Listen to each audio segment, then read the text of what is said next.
Hey BookTube, it's Jackie. How's it going? If you are new to me and it's the first time you're seeing my face, hello, what's up? My name's Jackie. I sit on my floor and I talk about books. So I hope that's why you're here, because that's what's going to be happening. If you are not new to me, thank you for always tuning in, the continued support. I really do appreciate it. So today for you, I have my December wrap-up. This is the final wrap-up of 2022. Final one, guys. And then we say goodbye to 2022. And then we say goodbye to it. I don't know where else I would say that. So, without further ado, grab yourself a drink, have yourself a seat, let's go talk some books. All right. So, yeah. About this month, this is the shittiest I have done all year. This is awful compared to all my other wrap-ups. But, you know what? It's the end of the year. It's the biggest holiday season. And what I read, I still kind of enjoyed. I still had a good time with what I read, so I'm not really that upset about it. I'm just ready to put 2022 behind and get moving on to 2023. I think everybody at this point in the year, they're just like, yeah, we're done. We're done. Let's move on. Something new. So let's break right into it. My total books read for this month was a grand total of, drumroll please, 8. Yeah, I read a grand total of 8 books this month. Completed 8 books. Completed. Of those books, there was 3 physical, there was 3 audio, and 2 ebooks. The total number of pages I read, and this does include the 2 books that I started that I have yet to finish because I read a substantial portion of each of those books in December. So the total page count is 1,714 pages. My listening time total was 25 hours and 31 minutes. And my average rating for the month was a 3.44.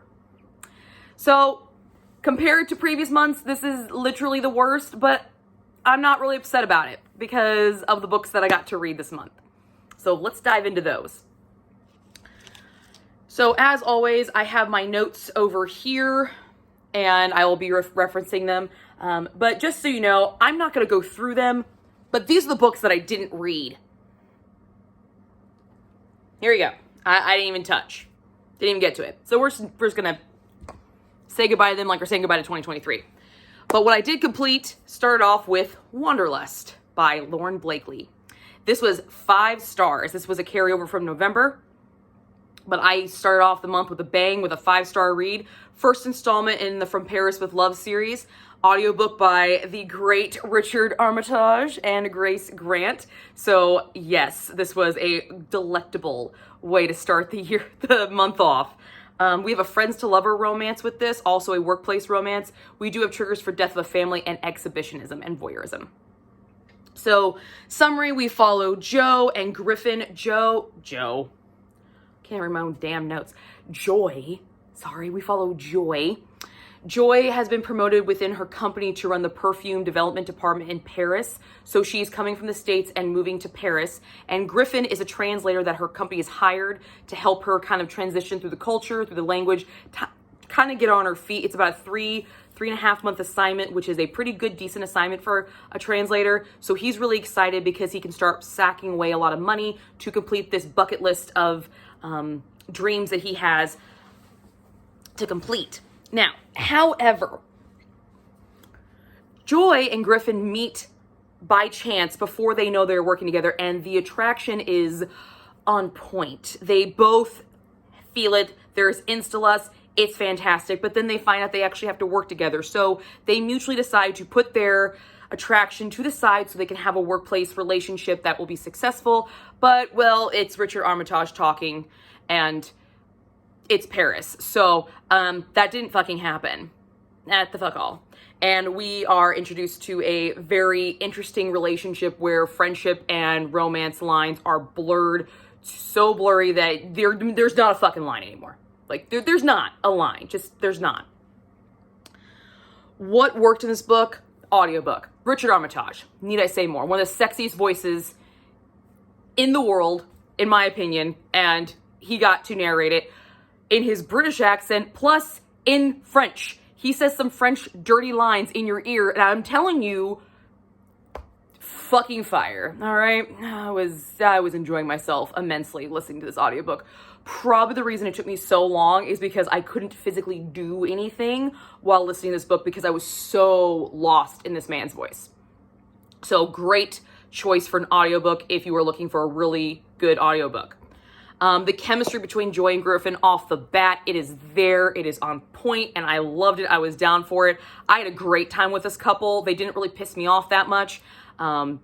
So they're like little ins and outs. I loved it. I love their banter together. I love the way they talk to each other. I love the way they played off each other.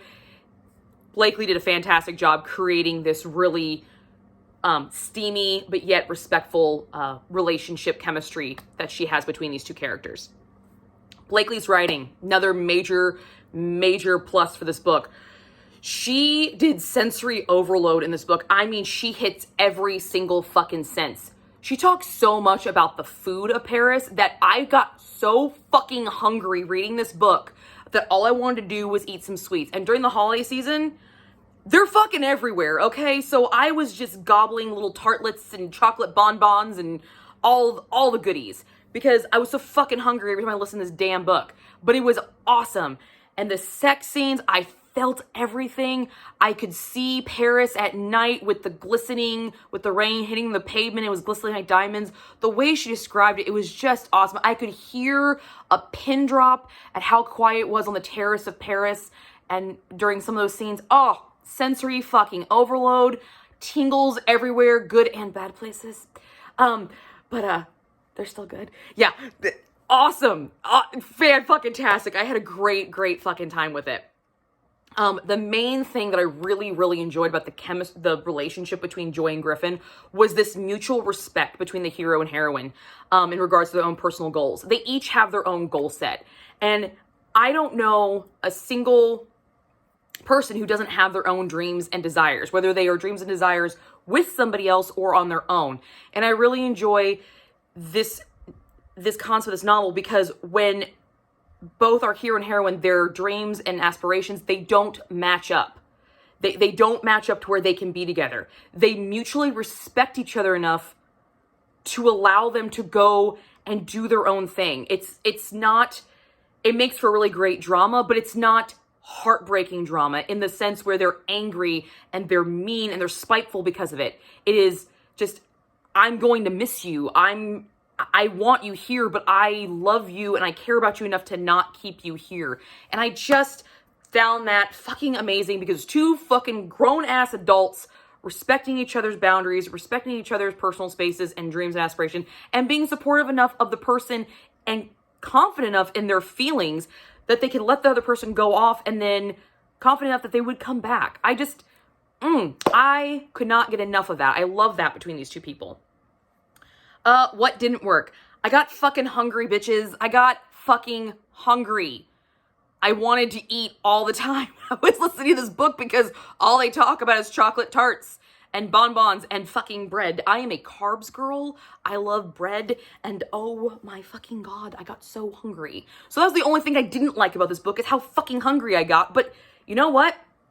I'm not complaining because that was a great fucking aspect of the book because it was that on point with the sensory overload and the sensory description. It was beautiful. We do have a spice rating of 3 chili peppers. We have graphic language with graphic sexual situations, but we do have an FTD bank scene. Oh my God. This is a mutual masturbation scene from both the male perspective and the female perspective. So we have the character of Griffin, and he's in the shower fantasizing about Joy, and you're literally hearing what he is seeing in his head, fantasizing it, and I was just dying. I was dying because Richard Armitage is in my head saying really dirty things, and I never get this viewpoint. I have read books with masturbation scenes in it before, but never done this way because of her ability of writing so descriptive and so inclusive in the sensory. I felt all of this, and I was just like a fucking puddle for a majority of that scene. And then to do it, the mirror version of Joy's fantasy elements with the masturbatory element of Griffin. Holy fucking shit. Not only did I get a viewpoint I never get to see, I got a viewpoint that I can 100% without a doubt relate to. I don't know a damn girl who's never fantasized about somebody else, like somebody famous or a person that they really, really want. Yes. I fucking adored that. That was awesome. We also have some outdoor sex scenes with exhibitionist style tendencies, which is really fucking dope. I really enjoyed those. And then you have Richard Armitage speaking in French and English. Very, very dirty, naughty things in your ear. So, audiobook, telling you, if you get nothing from this, audiobook for this book, fire. Loved it. The next book I completed this month was A Shoe Addict's Christmas by Beth Harbison, another 5-star read. So, December starting off really fucking good. 2 5-star reads. This is a Christmas Carol retelling, and it is a kind of a second chance romance, but second chance at romance, not second chance with a specific romantic partner. So we follow Noelle. Noelle gets stuck in her department store, and over Christmas Eve, and she was working so long she didn't realize it closed. So she calls her boss. Her boss says, it's fine, don't worry, I'll make sure the security department knows, because there's this massive snowstorm and he wants her to be safe. So she goes and does some shopping for herself for Christmas and puts on the counter to pay for it when the store reopens. Well, she hears, I just got hair in my mouth. Ugh, gross. She hears this loud thud, and all of a sudden she sees walls of shoes just like fall to the ground. And she meets her guardian angel named Charlie. She thinks it's a load of shit. She just thinks that this woman had gotten stuck in here. But no, as she's picking up the shoes, she's talking about past holiday experiences, and each shoe represents a specific memory. And so she puts it on, and then we get to relive that memory, but they're not happy memories. You relive very painful, heartbreaking memories, but then it replays again in a much different way if she had just made one change. If she had gone out of her comfort zone, if she would have opened herself up, this is what possibly could have happened.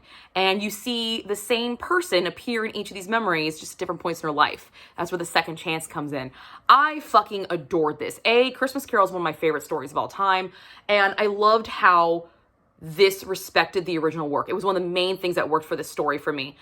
It was inspired, but it was not directly ripped off, but you could see the inspirational elements. You could see where she took notes from it. Had a great time with that. I love the message of this. The message to me, anyway, for this book was that if you're given an opportunity, take it. Don't shy away. If someone says, hey, let's fly to Paris, and there's really absolutely no physical reason why you shouldn't do it, go do it. Experience life. You only get it once. We don't all have guardian angels that can make us relive our lives and constantly get things put in front of us. But at the same time, I really love the message that if something is supposed to happen, it will continuously place itself in your life. I'm a firm believer in fate, that we all have this destiny out there, but we do also have free choice in it, and sometimes we choose to go against the destiny, but that destiny is still placed in front of us at some point in time continuously in our lives. So I love to see that in this book. I thought it was great. I had a great fucking time with this.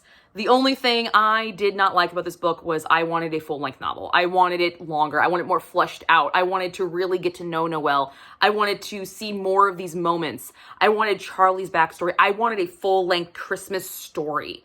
I would have really, really enjoyed that for this. There's absolutely no spice in this whatsoever. Not even a puff. We don't even kiss. Nothing. So, no spice rating, but 5 stars. Hands down. And I definitely am adding this to my Christmas repertoire of stuff to possibly look towards next Christmas. The next book I read was Beauty's a Blade by Jason Bourne. It looks like this. I gave this 3 stars. It's the first installment to 1,000 Scars for You, and I found this through Reads Discovery. So I do have a full book review on this book, and I will link it right there for you, so you can go check it out.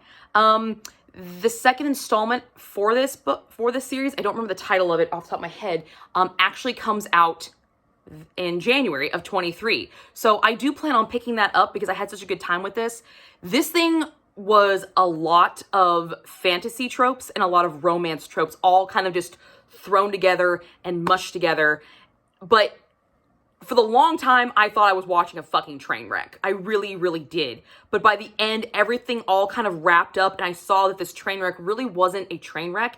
It was organized chaos, and it was beautiful. And I had a really good time with it. Please, if you like a more further in-depth review of this, go check out that review. It will also be linked down the down box below. But I did give it 3 stars. I do plan on continuing with the rest of the series. The next book I read was Zayn by Eric Steele, and it looks like this. I read this for the ABC challenge I participated in 2022 because I needed a book for Z. And so I had it. It was on Audible, and I listened to it. It was an audiobook done by Michael Mola, so it was a male narrator the entire way through, which I thought I'd really enjoy. This is the first installment in the Polizzi crime family saga. We have mafia romance. We also have a forced proximity trope, bodyguard romance, and a surprise baby. Mariana and Zayn are who we follow, and Mariana's mother has passed away, leaving her with her stepfather and her stepbrother. And after celebrating her birthday, she decides to go out with one of her friends, but when she comes home, she goes out with one of her friends and she meets actually Zayn. But they don't actually hook up because Zayn finds out that she's a virgin. He's like, I don't fucking do virgins. So he sends her on her merry way. She's pissed off. She's embarrassed. She's hurt. She comes home and finds her stepbrother who's like, hey, you're of age now. Fuck this shit. You're mine. And tries to assault her. And so stepdad steps in, chooses stepdaughter over actual son. Fights ensue. Stepdad hires the Polizzi family to protect Mariana, and her bodyguard happens to be Zayn, the man that dissed her the night before. So, sets up for a really, really interesting concept. Bodyguard who's already turned her down. We have really good plot points. Really good scenario to start off with. And that's pretty much all that worked in this book, was the plot line. The base plot. I gave this book a 2.5 star. I did not have a great time with this book at all. Because the plot line was, the basic plot line is girl protected by her bodyguard, ends up falling in love with her bodyguard.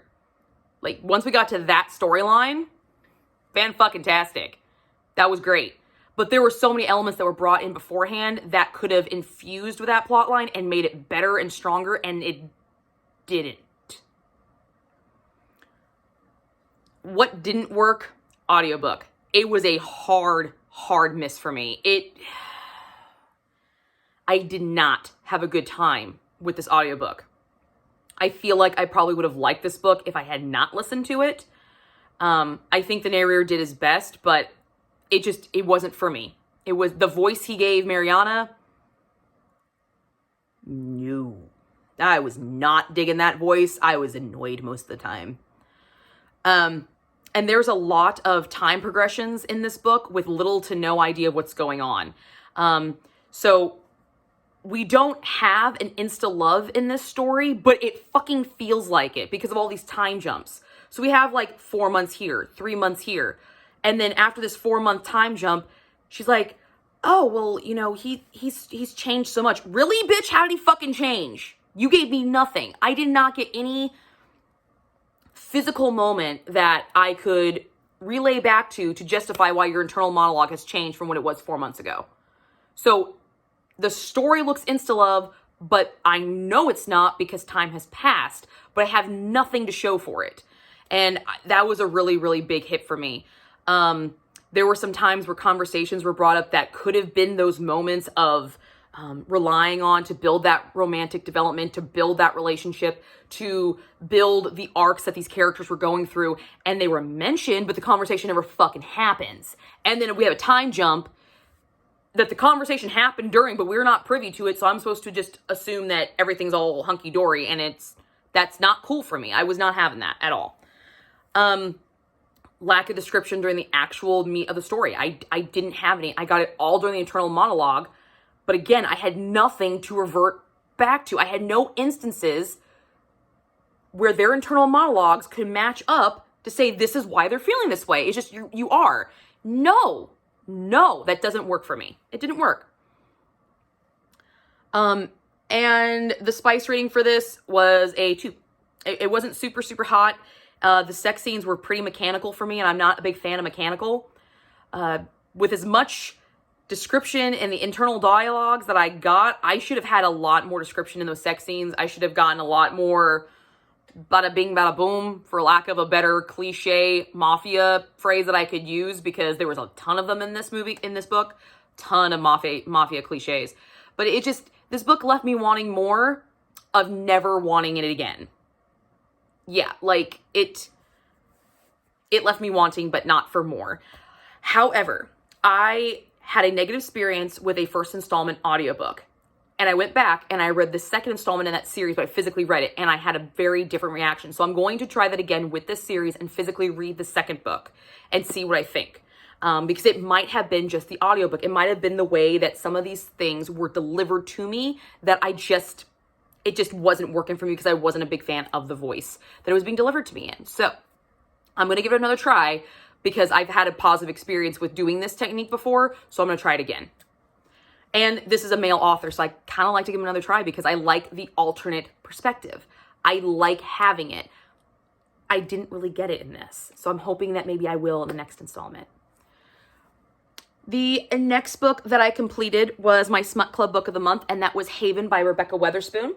I gave this 3 stars. This is the first installment in the Beards and Bondage series. We have damsel in distress tropes, BDSM, survivor guilt, and sexual healing triggers. We have Shep, who lives in a mountain and encounters Claudia while she's fleeing from a serial killer that has encountered her while she's camping with her brother. Shep kills the serial killer, and they start to form this mutual attraction based off post-traumatic stress, and it just starts to blossom from this. What worked in this book? Shep. I fucking love Shep. I love him. I want to take him home.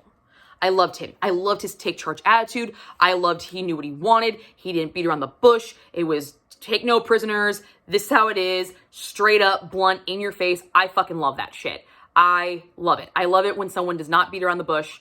It's great. The chemistry between Claudia and Shep, the initial chemistry was a little shaky. I didn't know what she was going to do with it, because it was based off of a traumatic experience. So it could have gone either way, but the chemistry that developed from that, the way that she mutated this very shaky, very timid, they're only latching on because of what they've gone through, how she mutated that into something that was real and needed and therapeutic and beneficial to both parties was fucking beautiful. And I was so happy I had to be part of that. That was awesome. I love the way that Weatherspoon showed what could be considered sexual healing through BDSM practices. It is something that is often used as a kind of how to work through traumatic sexual experiences is BDSM. And I love that she utilized that. I love the sexual healing aspect of this book. It was done really, really well. And the straightforwardness of the conversations between these two, the consent conversation, what was acceptable, what was not acceptable conversation, it was clear, it was there, and you got to fucking see it. You got to fucking see it. I like seeing shit like this, because it's important. This is an important step of this relationship, of how they're developing it, is this consent conversation, and you got to see it, and it was fucking great. What didn't work? There was this really weird FBI angle that was thrown into the plot line that I was just kind of like, I understand why Weatherspoon did it, because Shep has had a previous girlfriend who basically not bragged, but kind of like talked smack about his sexual style of BDSM and what he was into, she basically kink shamed him. And because of this reputation and the scenario of this event that he and Claudia were part of, the FBI thought maybe that he was a little crazy because of all the rumors and what he's been into. So that element pissed me off, because I don't believe in kink shaming. I think that's bullshit, but I do understand why it was in the book, because there are people out there that do that, especially about people who are into BDSM, the dominance in particular. So I understood why I was there. It just pissed me off to be there, but it did, but it wasn't a huge element of the book where it kind of soured the whole book for me. We have a spice rating of 4 chili peppers in this, because we got some BDSM with toys and some dominance. Oh, Shep. He's so yummy. I love him.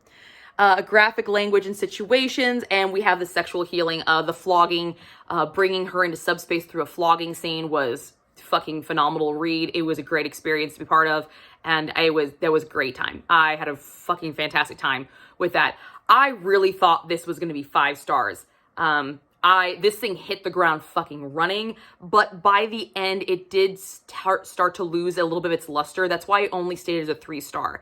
No matter how beautiful these sexual healing scenes were, it wasn't able to bring back that initial fire from the beginning. So, but I do plan on continuing with the rest of the series because I had a really good time with this book. The next book I read was also for the ABC Challenge, and that is You, Me, Bed Now by Olivia T. Turner. It looks like this. This is a little novella that I found on Kindle Unlimited. It is a sports romance featuring the sport of rugby, so this was a first for me. We have graphic sexual content, coerced consent, and we have a dual first time with a breeding kink. Zoe is a sports journalist who's been sent to New Zealand to cover rugby because her boss's son took a liking to her in the States, and instead of telling that guy to fuck off, they sent her away. Yeah. Then we have Akia, who is portrayed as kind of like this god of the rugby world. He is like the best rugby player ever, and he refuses to do interviews until he sees her. And she knows nothing about rugby. Absolutely not a goddamn thing. Nope. But when he sees her, something snaps and he starts to develop this extreme possessiveness of her. And it's on from there. It is on from there. Their initial meeting was one of the first things that worked in this book because there was so much humor involved in it. The way it was described. So you're in the locker room and she's interviewing this guy who's not even on the actual like pro team. He's on the fucking practice team because she doesn't know a damn thing about rugby. And all the other reporters are surrounding around Akia, knowing full well he'll never give an interview, but they still keep trying. And as the wave of reporters are moving around, she's seeing like an elbow here, like an ear there, a jawline there, a calf there. She's just seeing little bits and pieces, but she's getting so turned on by these little pieces, and it's coming around. She's like, I'm gonna be attracted to fucking kneecaps by the end of this interview. This is amazing. And then when the Red Sea parts, she sees him, and it's just like, it is on, and we are going from that point on. I love that. And the fact that Olivia Turner, the author, continue that little minute descriptions of his body throughout the story to kind of give you this full image of him, I fucking adored. It was so great because every once in a while she'll drop in and be like, I really like your ears. And I was like, what? Because I like little things like that. I think that detail was great. I thought it was fantastic. The Insta-lust really worked with Akia's dominant traits in this book. He is in your face, wham, bam, thank you, ma'am. That's how it is. Literally his first question is, what does your pussy taste like? What? Like, that's the first question he has for her. And she's the one supposed to be interviewing him, but that's not how he does interviews. He asks a question and then you get to ask one. And that was his first question. I just thought that was like, okay, well, we know exactly what's going on from here. Damn. So that was a really good element. And then we also got to see some Samoan cultural elements involved in relationships in this book. So you got to see some different cultures in this as well, which I thought was really interesting. What didn't work? So we do have a dual virginity in this book, which isn't the problem. It's not the fact that there was a dual virginity thing. That's cool. Maybe a little far-fetched, but it takes all kinds of people, and athletes are kind of, extreme athletes, they have very extreme, crazy ass routines, and sometimes they might involve just not partaking in sex because it keeps them off their game or whatnot. So to each his own, whatever. It's how perfect their first time was. I don't buy it. I would have enjoyed that first time if there had been some awkwardness on both parts, even just a little bit. Like, I don't know how to do this, or I've never done this before. If I hurt you, let me know. Something. And I got nothing. They were like pros the first time. And I'm like, no. That I didn't buy that. I don't have a problem with this next thing, but some people will, so I always want to point it out, is Akia is a 0 to 100. He sees her, what's your pussy taste like? Like, the conversation, that's how it fucking works. So, I always want to point that out I have a 0 to 100 alpha, because some people do not like that. They have a huge problem with that. I don't, but I always want to point it out to them.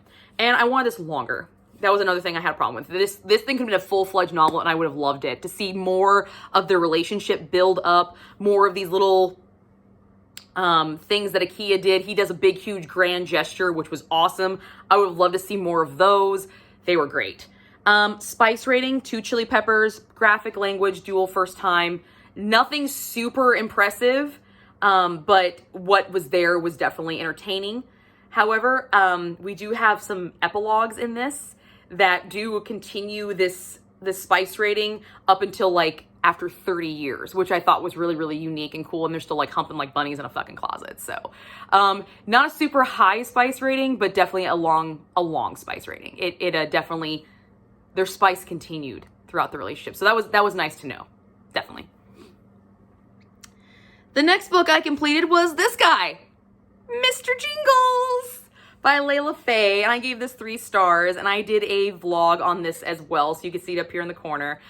This is her newest installment of the Monster Ever After series, just released for this past Christmas season. We have graphic sexual content. We do have triggers for some bully and harassment, not by the hero, and we have genital reconfiguration. That's a new one for me. That was definitely a new one for me. We follow Kelly and Mr. Jingle. Kelly has purchased this mirror from this shop, and it's kind of a cursed mirror. And Jingle is inside the mirror. He was put there by a witch thousands and thousands of years ago, destined to watch the world develop that he was going to devour and conquer, but never be part of it. So kind of like a Beauty and the Beast thing going on here, you know, where he could look at the mirror and see what's going on the outside, but never be part of it. Kind of like that. But Kelly purchases the mirror, and to get out of the mirror, he has to create himself, and he starts to develop feelings and emotions. So this allows him to kind of create this. He becomes a self-creating entity that now comes out of the mirror to help Kelly because she's being bullied and harassed for what she does. She's an erotic comic book artist, and people are saying that some heinous fucking things to her.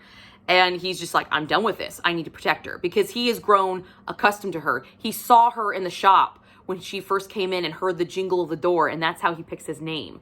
One of the things that really worked in this book was these little minute details that Mr. Jingle brings about with his creation of himself that completely and totally describe how his relationship developed with Kelly, even though she didn't even realize one was developing.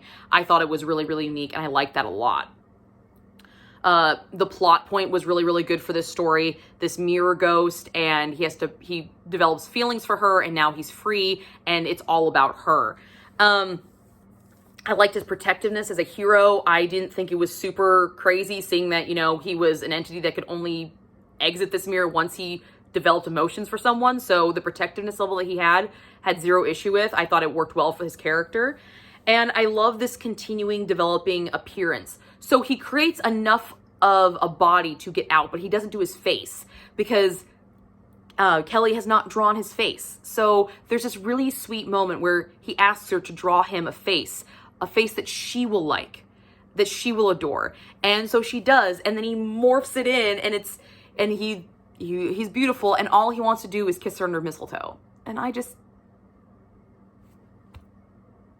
that was super fucking adorable to me. I just was like, oh, that's awesome.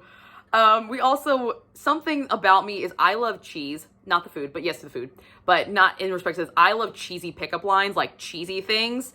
And they say this really cheesy line and it's awesome. I thought it was great. So I like some of the cheese that was involved in this, because I kind of related to it because it was just comical and it was well used. It wasn't so cheesy. It was like, really? That's the best you got? It was well timed, it was well placed, and it was well used. Well delivered as well.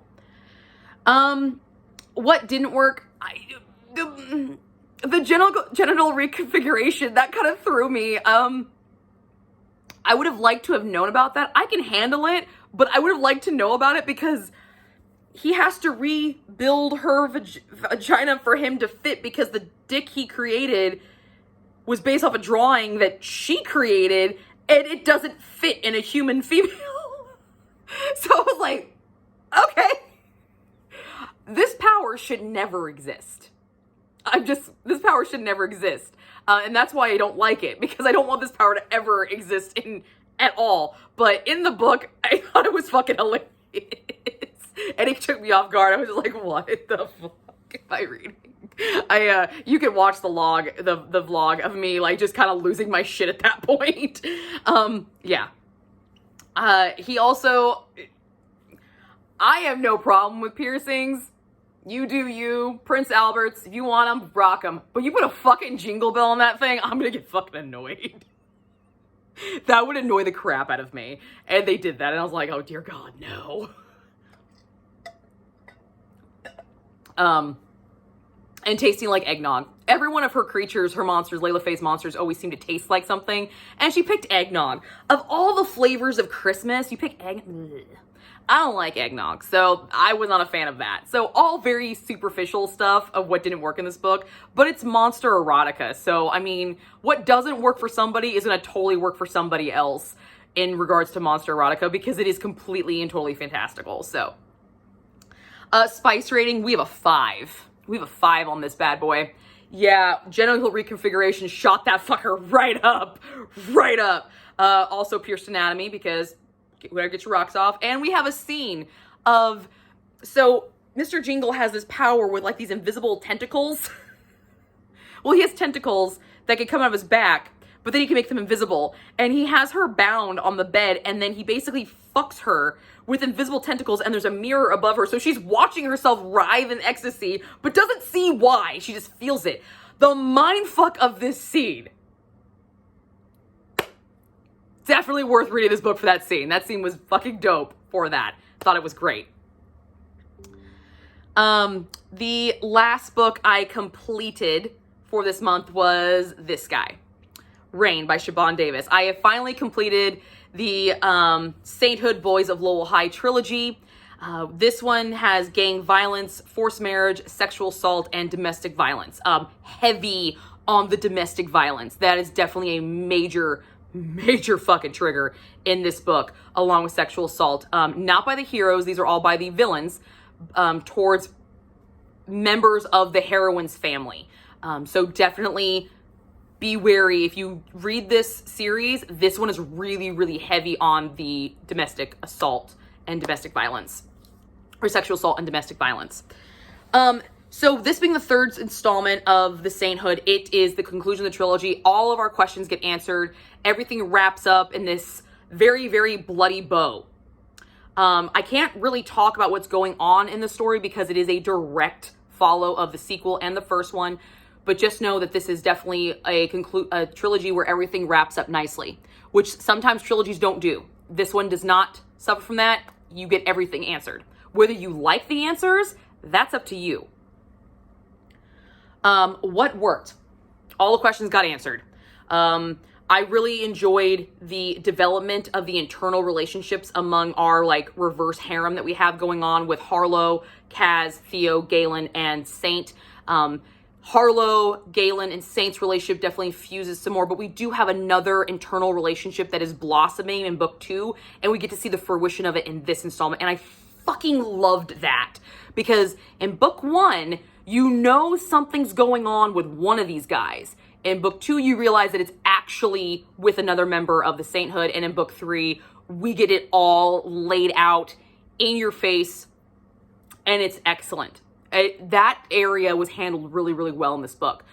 This internal conflict of, do I go for this because I've wanted it for so long, or do I keep suffering in silence because I'm going to destroy this dynamic that we have that does work and is amazing and I enjoy it as well? Do I have my cake and eat it too? And I really like the way it was handled in this book, for sure. There is a lot more emotional growth in this installment as versus the others. I did appreciate that on all of the characters' parts, especially the guys. Harlow does have some emotional growth, but it's not as much as I wanted her to have, but the guys definitely do. And, but here's where something doesn't work. It's the emotional growth that some of the characters has was not what I thought was going to go. Like, we have super alpha whole guys, and by the end of the third installment, they're strong now because of Harlow, not because they were strong before. They were strong before, but now they're strong and they're attributing it to Harlow. And I just was like, nope. I don't think she made you stronger. Nope. Nope. I don't think she made you stronger. I think she actually kind of made you weaker. I feel like their emotional growth actually went backwards. So, at least in the respect from some of the guys. One of the guys, definitely, Harlow did benefit and made him stronger, was able to come out about what was going through his internal dialogue. She did work with that, but it was the other guys that I don't feel like it was written the right way for her. So Davis nailed it with Harlow and one of our male characters, but the rest of them, I don't think she nailed it with. There is a major choice in this book that Harlow has to make to help kind of preserve herself, and the guys are willing to make this choice, allow her to make this choice and be part of this choice to save her. The person she has to choose to do this choice with, when it came down to make the choice, her words were, I chose him because it would hurt him the most if I didn't. Harlow is a pill, and she's been a pill this entire series. I thought that was fucking stupid. That's the reason you chose to basically commit yourself to this other person for the rest of your life. Because they would be hurt more? No, you choose the person that you want. Because you still fucking get all of them. You still get them all. And so you're going to choose, so you're going to feel sorry for, basically you said, I feel sorry for him enough. That's the reason I'm choosing you. And I didn't like that. I thought it was very disrespectful and very condescending of the men in her life that have literally changed their whole regime, their whole world for this one bitch. I'm like, no, no, I don't like that. I don't like that at all. Now, how she included everybody after this choice is made and made it a big group thing, I thought that was great. She did include everybody else into it, so every kind of felt as they were special, but that one element, I was like, you could have never told me that, and I would have had more respect for you because you picked the person that I think you should have been with anyway. But now that's the reason why? I don't like it. I don't like it. Another thing that didn't work in this was the big twists and turns in this installment. Because there were so many twists and turns in the first two installments, I knew they were going to happen in this one. And they were obvious. It was obvious who was going to screw over who. The formula she'd already set up, and she continued with that formula in the conclusion of the installment of the trilogy. If she would have changed the formula up, I think I would have enjoyed this installment a lot more. But she didn't. She used the same formula. And I think that hindered her. With me, it hindered her because I saw the twists. I saw the turns. I knew who's fucking over who. So the big climactic ending was not climactic at all. I actually fell asleep during it. Twice. Yeah. And the last thing that didn't work for me in this book was Harlow. Still don't like her. Still don't like her. She never really avenged me. I love the guys. I will recommend this series based off the males alone because I fucking love them. I do. And honestly, I want a series with just them. Exit Harlow. Like, I would like to know them before Harlow. I would love like a prequel story of just these four because I liked them so fucking much. I want to know how really this sharing implementation got involved because we're not really privy to know why they only share. They never have their own personal entities. I would love an installment on just the guys for sure. I would love that. But Harlow, she's still a pill. It's a pill I can swallow, but I'm not having a good time while doing it. Spice rating, yeah. Spice rating, 4 chili peppers. This one had multiple group scenes. Multiple. So if you were looking for reverse harems with multiple group scenes, the entire harem, here you go. Multiple of them. And they were all hot. They are all fantastic. And I know where all legs, arms, limbs, penises, and boobs, and tongues are. Like, I know where they are all at all times, and it's well done. This bitch can write a group scene. Yes, she can. She does it well. We also have some sexual scenes, which is awesome. I was really hoping that would happen, and I got it, and I loved it. Didn't like the emotional damage that came with it, but eventually it went away. But I did get that conclusion to that and the beginning of that. I got a beginning and a conclusion for that. So I thought that was really, really awesome. I very much enjoyed that a lot. And this installment, I probably have to say, is probably the most sex heavy of all of them. There is a lot of sex in this one. So much sex. This is very, very sex heavy. This one is, for sure. Out of all three of them, I think this is probably the most sex heavy. But that also includes the domestic assault, the domestic violence, and the sexual assault that you also see. I'm also including that sexual content in that amount. So there is a lot of it. That is all I completed in December. I was still continuing with Valor, and I have yet to finish it, and I did start Kingdom of Ash, which I have yet to finish. So these two are being carried over into 2023, but you will see a vlog for this one coming up soon, so do keep your eyes peeled. But that is my final wrap-up for December of 2022. That's it. They're all out there, all 12 of them. So I will see you guys all soon with another video. Enjoy it, guys, and Happy New Year.